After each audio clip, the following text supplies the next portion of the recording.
Hello and welcome back to my YouTube channel. I'm so excited for the video today because if you've seen on my recent Instagram, my recent TikToks, I've just been to Edinburgh and I have been book shopping. I have bought so many books and I cannot wait to share with you what I bought.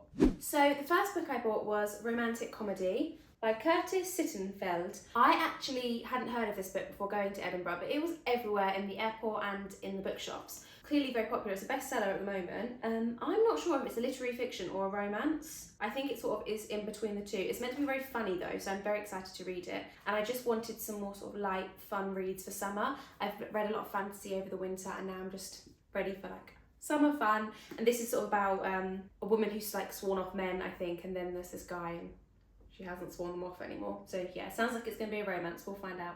But yeah, hopefully it's good. So if you saw my March wrap up, you'll know that I've just started the Throne of Glass series. So obviously I bought Crown of Midnight, which is the second book in the Throne of Glass series. Yeah, I think generally it's the second. I know there's a bit of debate over the reading order of Throne of Glass, but in the reading order I'm going with, this is the second one. I think that does tend to stay the same. I'm very excited about this. I really enjoyed the first one, and this is the only Sarah J Maas series I haven't read. So yeah, I can't wait to read it and hopefully I love it as much as I did the first one. Okay, so the next book I bought, I'm really, really excited about. A few years ago, my book of the year was The Mountains Sing by, and I'm gonna really try and not get her name wrong, Nguyen Van Kume. She's a Vietnamese writer. I'm really sorry if I got her name wrong. But I was in Waterstones and on the buy one get one half price table, there was this book, Dust Child, and it's her second novel. And I didn't know it was out, I didn't know it existed. I don't know how, it just slipped past me so much. But when I saw it was by her, I was like, I'm buying it instantly. So this is another book about the Vietnamese War. I do find the Vietnam War so interesting. When I was in Ho Chi Minh City, I went to the museum there and it was just fascinating. And I learned so much about it. So now actually going back and putting that knowledge to use and reading some fiction novels about it is really interesting. I think when you read fictional novels about history, it's such a good way to develop empathy and understanding of what it was actually like for the people going through it, rather than just reading the facts, because it's much harder to empathise with. Even though you know it's awful, actually getting to know a character and seeing what they went through is a great way to develop your understanding. But again, it's a multi-generational novel, so hopefully it'll be very similar to her first one because that book was outstanding. And I'm hoping to go to Vietnam soon, so that just makes me even more excited. So I said I wanted some more fun reads for the summer, and TikTok has been making me want to buy this for like 18 months maybe? I don't know, it feels like this has been about for like 10 years, this book, because I've just seen it so much. But I finally bought Icebreaker.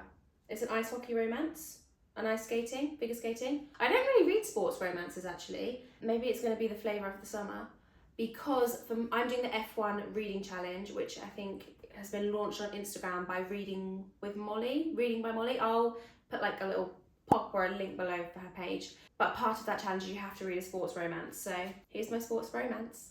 And I can't wait to read it. And I really, really hope it lives up to the hype because everyone seems to be obsessed with it. So we'll see. So I was just talking about the F1 reading challenge. And another part of that challenge is you have to read a short novel. And I think there's a novella on there as well. I'm thinking I can count this as a novella. I think technically it might be a bit long, but it's Games and Rituals by Catherine Heine. And yeah, it's, again, I don't really know what it's about. It was more of a spontaneous pickup. I've picked it up quite a few times in bookstores, read the back and gone, oh, that looks like loads of fun. I want to read that. And it's nice that it's short because I'm currently reading like an 800-page book and it's nice to balance it out with something a bit quicker. Yeah, it looks like it's a lot about friendship. And that's one of my favourite tropes to have in a book. Oh, but maybe some not good friendship as well. We will see. 218 pages. The jury's out on whether that is a novella or not. My friend Georgia recommends on Instagram, is adamant this is not, and I cannot count it as part of the challenge, but we will see. My next book is also one I've bought for the F1 reading challenge because I need these books because I've got to redo the challenge. So thank you, Reading by Molly, for the excuse to buy some more books. Again, I've gone with a TikTok favourite, Done and Dusted, because it has to be a cowboy romance. So I was sort of torn between this and the Elsie Silver, I think that's her name, Elsie Silver series, which everyone seems to be obsessing over on TikTok. But I went with this one simply because it's only got 2 books in the series, whereas the Elsie Silver one has currently 4. So I was like, this is a bit easier to start with. And the cover's so pretty. Like, I love it. I love pop art, so that's really fun. I don't massively know what this one's about, but it's a cowboy romance. I think it's quite small town, quite cutesy. I've had sort of mixed things. Some like very like, well, it's okay, but then also people being like, oh my god, this is so cute. Yeah, we'll find out. It does say here it's a sweet slow burn, and I love a slow burn romance. I don't want it to be like all in straight away. Also, something else that's nice about this book is it's quite small and it should be quite a quick read, so I think it'll be nice to balance out those bigger books again. So the next book I bought was The Adventures of Amina al-Sifara. I partly picked this book because I love its cover and I love its spine, and it's going to look really pretty on my shelf, especially as this is the first in a trilogy. There'll be like 3 of them, and I just think that'll look really nice. But obviously that's not the only reason I bought it, because that would be silly. It's by Shannon Chakraborty, and it's a fantasy novel, but it's about pirates, and I've never read anything like that before. I love fantasy, it's my favourite genre, so I just thought, convinced. Pretty cover and about pirates, why not? It also has a comment here by R.F. Kung, who wrote Babel and I'm currently reading, what is her series? The Poppy War series, and that is so good. So I feel like if she is saying like fantasy at its best about this book's going to be really good. Yeah, so if you've read this one, let me know what you think, because I've never read a book about pirates before. This one was just everywhere. This book was just everywhere in the bookshops. Like every store had like so much like space dedicated, particularly the big stores. They had like a whole table dedicated to it in like Waterstones, in Blackwell's, all the big bookstores in Edinburgh. So it's clearly being pushed. People are clearly buying it and enjoying reading it. I haven't seen many reviews of it yet on Bookstagram though, so it'll be interesting to see what people think of it. Let's look in here, because I want to show you this.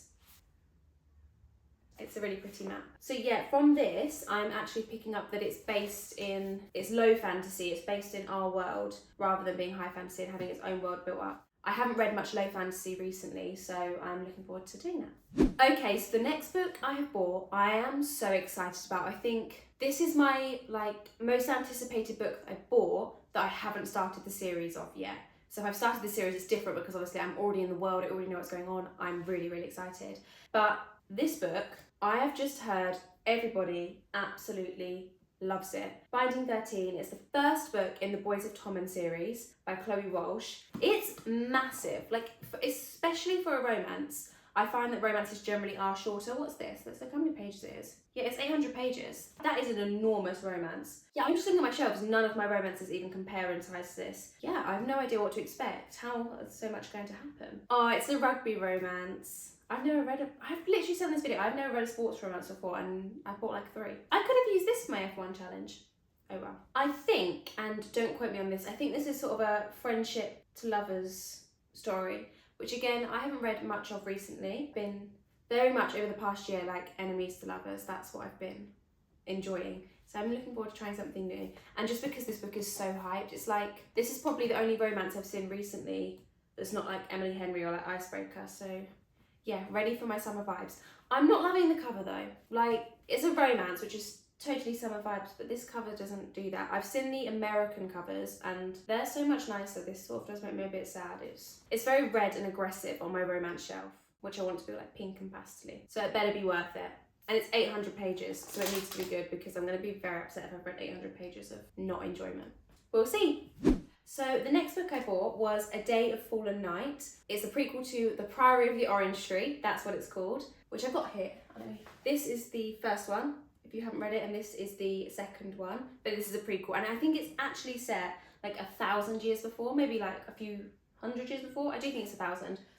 But yeah, it's set a long time before, so it's not going to have the same characters in, but obviously in The Priory of the Orange Tree, there are all the origin stories about their world, like Cleolind, I think her name was, Princess Cleolind, and how their world was founded, and the Nameless One when he first arrived. So all of that story I think will still be there, but actually the characters will be different, which I'm kind of sad about, because I loved The Priory of the Orange Tree and I'd like to see more of those characters, but it was rounded off very well. So I do think it's good that she has decided to still do another novel in this world, even if we don't get to see the same characters. The first one was so good, but it was an intense read. It was long and there were so many different viewpoints. So I'm very excited about this, but I'm also a bit daunted to start it. I think me and my friend Georgia are going to buddy read it, which will make it much more manageable. I think it's like 800 something pages, so we worked out we could like 60 pages a day or something, which hopefully will make it a bit more manageable. The Priory of the Orange Tree though was my book of the year last year,